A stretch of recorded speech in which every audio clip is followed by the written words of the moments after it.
কথা দিয়ে কথা রাখলেন বীরভূম লোকসভা কেন্দ্রের সাংসদ শতাব্দী রায়। দুবরাজপুর পৌরসভার 7 নম্বর ওয়ার্ডের সাহিল স্পোর্টিং ক্লাবের খেলার মঞ্চের দ্বারোদ্ঘাটন করলেন বীরভূম লোকসভা কেন্দ্রের সাংসদ শতাব্দী রায়। এই মঞ্চটি ইসলামপুর হাসিমডাঙ্গায় সাংসদ শতাব্দী রায়ের সাংসদ তহবিল থেকে 9,81,000 টাকা ব্যয়ে তৈরি করা হয়। উল্লেখ্য, গত বছর সাংসদ শতাব্দী রায়ের কাছে সাহিল স্পোর্টিং ক্লাবের খেলার মাঠে একটি মঞ্চের জন্য আবেদন করেন ওই ওয়ার্ডের কাউন্সিলর শেখ নাজির উদ্দিন। তার আবেদনে সাড়া দিয়েছিলেন সাংসদ শতাব্দী রায়।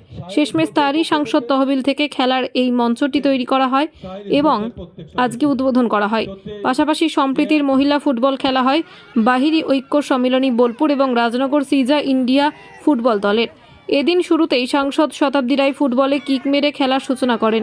এদিনের খেলায় বাহিরি ঐক্য সম্মিলনী বোলপুর ফুটবল দল রাজনগর সিজা ইন্ডিয়া ফুটবল দলকে 3-2 গোলে পরাজিত করে চ্যাম্পিয়ন হয়।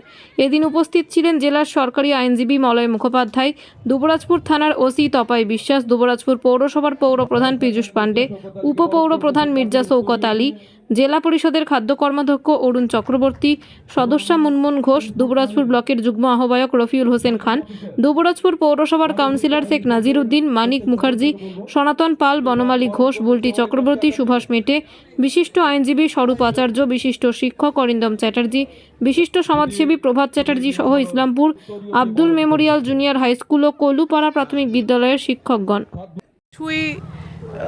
যেটা আলটিমেটলি সফলতা পায় সেটাই ভাল লাগে, এবং এটা যে করা গেছে, হয়েছে, কমপ্লিট হয়েছে, ওপেন করা গেল, সেটা একটা দারুণ ভালো লাগা। এবং যে মানুষগুলোর সঙ্গে এর সঙ্গে যুক্ত আছে, যাদের আবেদন ফুলফিল হয়েছে, তাদের জন্য ভালো লাগছে।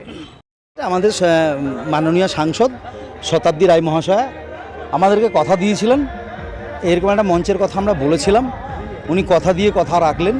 9,81,000 টাকা একটা বাজেট, যে কম বেশি প্রায় 10 লক্ষ টাকার, উনি 10 লক্ষ টাকার ব্যয়ে আমাদের এই মঞ্চে একটা উপহার দিলেন আমাকে। এর আগেও অনেক কিছুই আমাকে সহযোগিতা করেছেন। এটা বলার সাথে সাথে উনি বলেছিলেন যে আপনি এস্টিমেটটা পাঠান, তো সেই মোতাবেক আমরা পাঠিয়েছিলাম এবং সেইভাবে এটা হয়েছে। এটা হওয়াতে এখানকার কচিকাচাদের বা এই সাহিল স্পোর্টিং ক্লাবের প্র্যাকটিসের সাথে সাথে কিছু মালপত্র রাখা বা বিভিন্ন সময়ে আশেপাশের বেশ কয়েকটা স্কুলের নিজস্ব মাঠ নেই, তারা এখানেই স্পোর্টসটা করে এবং তাদেরও এই মঞ্চের একটা প্রয়োজন। এটা হলে ওরাও উপকৃত হলো এবং বিশেষ করে আমার এলাকার ছেলেমেয়েরা তো খুবই উপকৃত হলো। ছোটোখাটো অনুষ্ঠান তারা করতে পারবেন এখানে। আচ্ছা, আমরা একটা দেখলাম যে এখানে মহিলাদেরকে নিয়ে একটা সম্প্রীতি ফুটবল খেলা আয়োজন করে, এটা কীরকম ভাবনাটা? না, এটা আসলে এলাকার, আমরা কালকেই মহরম পার করেছি, আমরা সবাই গোটা গ্রাম একটা মানে উৎসবের আমেজে ছিলাম। আজকেও মোটামুটি সবাই বাড়িতেই আছে।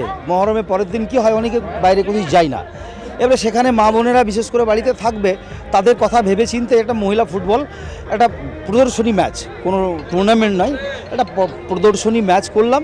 যারা উপভোগ করবে, একটা বাহিরি বোলপুর থেকে নিয়ে এসেছি, একটা রাজনগর থেকে নিয়ে এসেছি। আমার নাম শেখ নাজির উদ্দিন, আমি কাউন্সিলর দুবরাজপুর পৌরসভা। Bureau report, express Kolkata.